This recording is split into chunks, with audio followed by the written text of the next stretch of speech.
नमस्कार, प्रेम प्रणाम। एक प्रश्न पूछा है मित्र ने, सत्य अपने आप में एक सांस्कृतिक उत्पाद है, क्योंकि शरीर को सत्य असत्य, नैतिक अनैतिकता से कोई लेना देना नहीं है।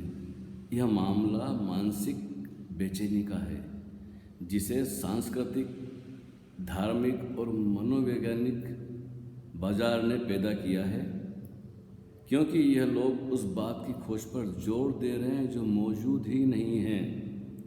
यह प्रश्न पूछा है संतोष अहरवार ने। सत्य अपने आप में एक सांस्कृतिक उत्पाद है, बात सच है, क्योंकि शरीर को सत्य असत्य, नैतिक अनैतिकता से कोई लेना देना नहीं है। यह प्रश्न बड़ा बौद्धिक है, लेकिन महत्वपूर्ण है। अगर सत्य की खोज मनुष्य के जीवन में ना हो, स्वयं को जानने की उत्सुकता या क्यूरियोसिटी कहें, लगन कहें, या बेहतर कहें कि प्यास, अगर मनुष्य स्वयं को जानने के लिए तत्पर ना हो तो सत्य की प्यास पैदा नहीं होती। तो फिर वो मनुष्य नहीं है, फिर हमें उसे एक पशु कहने में क्या हर्ज है। पशु, पंछी, कीड़े मकोड़े, अनंत अनंत प्रकार के जीव हैं पृथ्वी पर। कहना चाहिए कि करोड़ों और करोड़ों का हिसाब लगाएं तो भी कम। आप एक पुरानी किताब खोल के देखें, उसमें छोटे छोटे से ऐसे जो बिल्कुल बारीक है, किताब के अंदर ही पैदा होते हैं, खाते पीते हैं, वहीं विदा हो जाते हैं, वहीं बच्चे पैदा कर लेते हैं। चींटियाँ हैं, सांप, बिच्छू, पानी के अंदर, समंदर में, नदी नालों में, गंदे पानी में, ज़मीन पे, ज़मीन के अंदर, ज़मीन के ऊपर, जलथर, नभचर और जलचर, और क्या कहेंगे, थलचर, जलचर, थलचर और नभचर,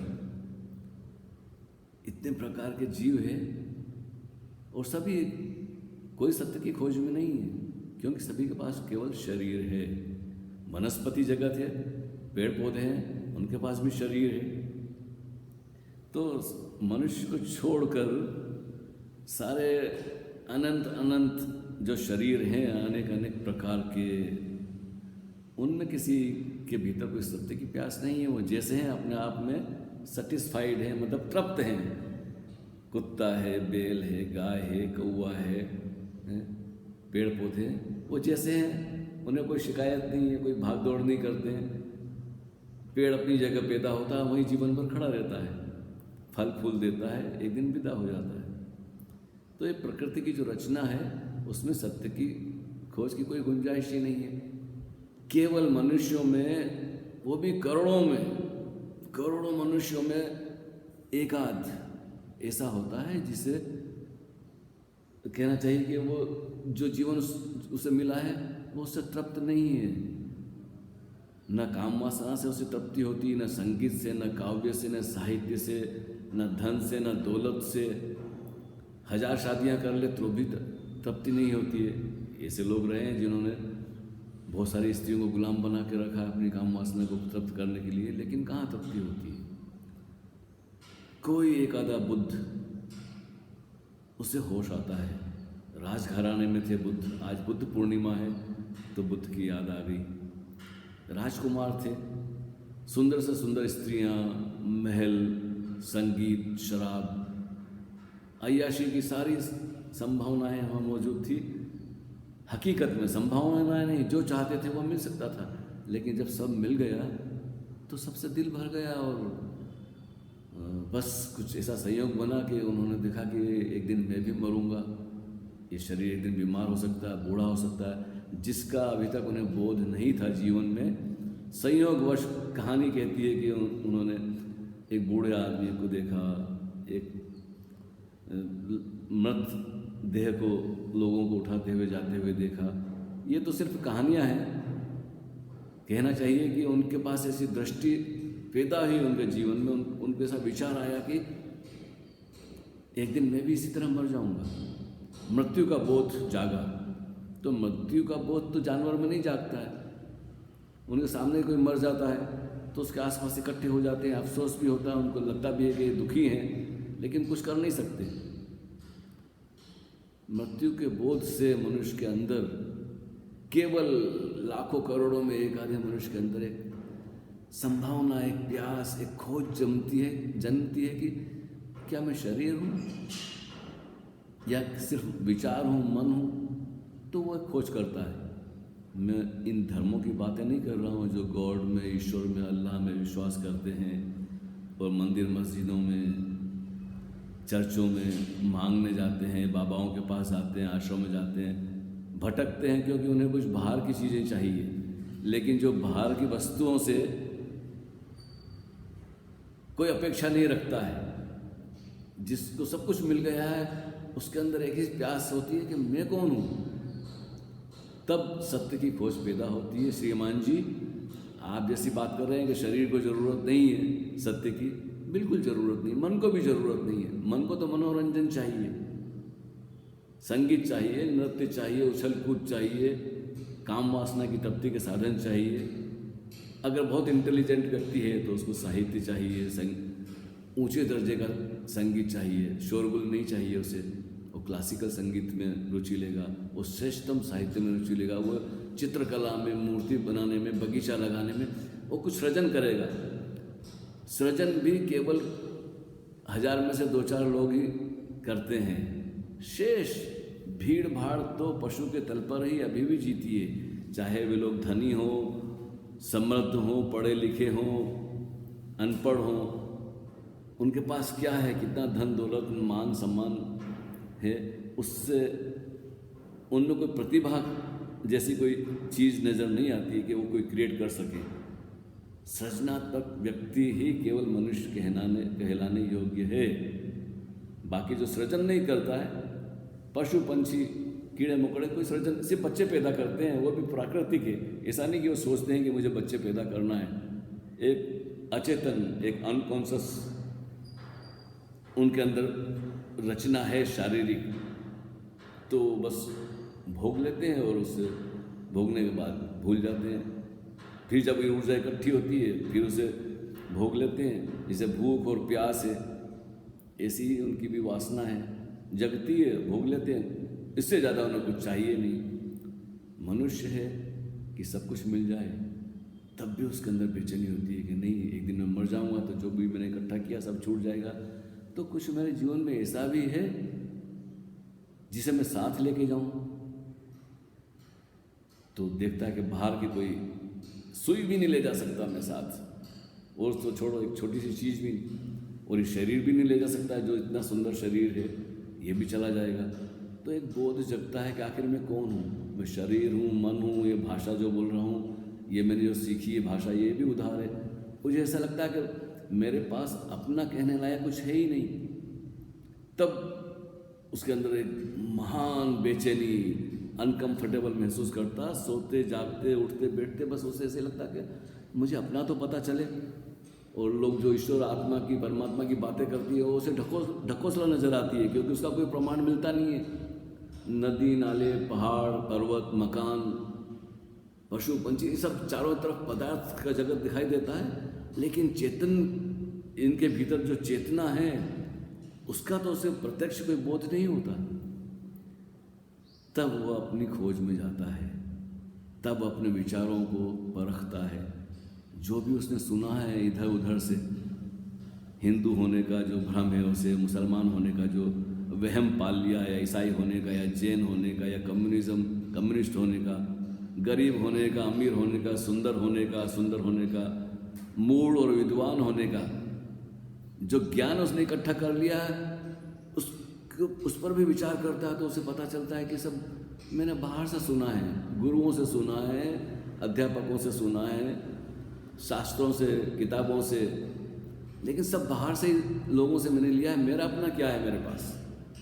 तो जब उसे ये पता चलता है कि मेरे पास अपना कहने योग्य कुछ भी नहीं है, तब सत्य की प्यास पैदा होती है उसके अंदर, और अपने आप में वो ठहरने लगता है। सन्नाटा सा छा जाता है उसके अंदर जब विचार की पराकाष्ठा अति पर पहुंचता है, जहाँ उसे विचार करना भी, ये विचारों का अंदर चलना भी बड़ा ऐसा लगता है कि एक तरह का टेंशन, एक तरह का तनाव, मैं क्यों सोच रहा हूँ। अपने सोच विचार पर भी मुझे संदेह होता है, तो एक बोध पैदा होता है कि ये तो एक कंप्यूटर जैसा है, जैसे कि एक के बाद दूसरे विचार आए चले जा रहे हैं और मेरे बस में नहीं है कि मैं इस रेडियो को ऑफ कर दूं। तब अंदर से एक बोध जगता है और अपने आप को अपने शरीर से, अपने विचार से, अपने भाव से एक होने की स्थिति, जस्ट प्योर कॉन्शसनेस, कि कोई है जो देख रहा है, इन सबको जान रहा है, लेकिन उसके पास कोई भाषा नहीं है और उसकी कोई सीमा नहीं है, उसका कोई आकार नहीं है, जिसे आप कहते हैं ना ईगो, अहंकार, मैं भाव, वो भी नहीं है। वहाँ सिर्फ शून्यता है, एम्प्टीनेस है, स्पेसियसनेस, जिसको कहें कि अनंत आकाश, जिसकी कोई लिमिट नहीं है। वो अपने भीतर अनुभूति ऐसी उसे होती है, शब्दों में नहीं। जब प्यार हो जाता है तो एक ऊर्जा जगती है और व्यक्ति को दूसरे का विचार, ऑब्जेक्ट का, स्त्री या पुरुष का विचार आते ही कैसा आनंद आता है। ऐसा ही कुछ है जिसे हम शब्दों में नहीं कह सकते। उसे अपने आप में होने में बस ऐसा लगता है जैसे वो समय और शरीर और मन और भाव के सिर्फ एक होश, एक बोध मात्र है। और वो बोध में होना, आनंद में होना है। ऐसा नहीं कि मैं आनंद में हूँ, बस वहाँ आनंद की एक तरंग होती है और उसकी कोई सीमा नहीं होती है। असीम से उसका तालमेल बैठ जाता है, तब उसे लगता है अमृत तो है, जैसा हम कहते हैं ना, तमसो मा ज्योतिर्मय मृत्योर्मा अत्योर्गमयम और अस्तोमा सद्गमयम। ये वाक्य बड़े ऊंचे हैं और ये शब्द नहीं है, ये किसी की अनुभूति है, किसी एक व्यक्ति की अनुभूति है कि उसने अपने आप में ऐसा जाना है। लेकिन आप ये उदाहरण नहीं लिख सकते मेरी बातों से या ओशो की बात से या जय कृष्णमूर्ति, या आप जिसकी बड़ी तारीफ करते हैं यूजी कृष्णमूर्ति, उदार गुरु कृष्णमूर्ति, आपने बहुत पढ़ा उनको और वहीं से आपके अंदर ये क्यूरियोसिटी पैदा हो गई है कि शरीर को सत्य की कोई ज़रूरत नहीं है। शरीर तो पशु है, अगर उसमें संस्कार नहीं डाले जाएंगे तो शरीर को माँ में, बहन में, बेटी में, पराई स्त्री में, मेरी स्त्री में, बूढ़ी में, जवान में कोई नहीं, वो किसी के साथ भी। शरीर तो पशु है, पशुओं में कोई थोड़ी होता है संस्कार होते हैं कि ये पराई किसी की और की गर्लफ्रेंड है, इसे नहीं छीनना चाहिए। वहाँ तो जो मिल जाए, जैसा भोजन मिल जाए बस छीन लो दूसरे से। तो पाशविकता तो दूसरे पर कब्जा करती है, छीनती है, लड़ झगड़ के अपने शरीर की तृप्ति करना जानती है। जैसे जैसे मनुष्य होता है भेद पैदा होता है, अपने पराये का एक संस्कार होते हैं और वो किसी को दुख देना नहीं चाहता, क्योंकि दुख से और दुख पैदा होते हैं। लेकिन ऐसे लोगों को जीना बड़ा मुश्किल हो जाता है समाज में। इसका परिणाम हमने भुगता है। जो शांत और आनंदित लोग थे, जो ध्यान मग्न थे, अकेले रहने में बस उनको 2 वक्त की रोटी मिल जाए, उन्हें और कुछ चाहिए नहीं, क्योंकि अपने आप में वो इतने आनंदित हैं कि उन्हें किसी वस्तु की और किसी व्यक्तियों की भीड़ भाड़ की जरूरत ही नहीं होती, ना किसी ईश्वर की, आत्मा परमात्मा की, ना स्वर्ग की। उन्हें अपने आप में इतना आनंद आता है कि वो अकेले बैठे हैं पेड़ के नीचे बुद्ध जैसे, और बस न उनको मृत्यु का भय है, न जीने की लालसा है। ऐसे लोग हुए हैं इस पृथ्वी पर, भारत में।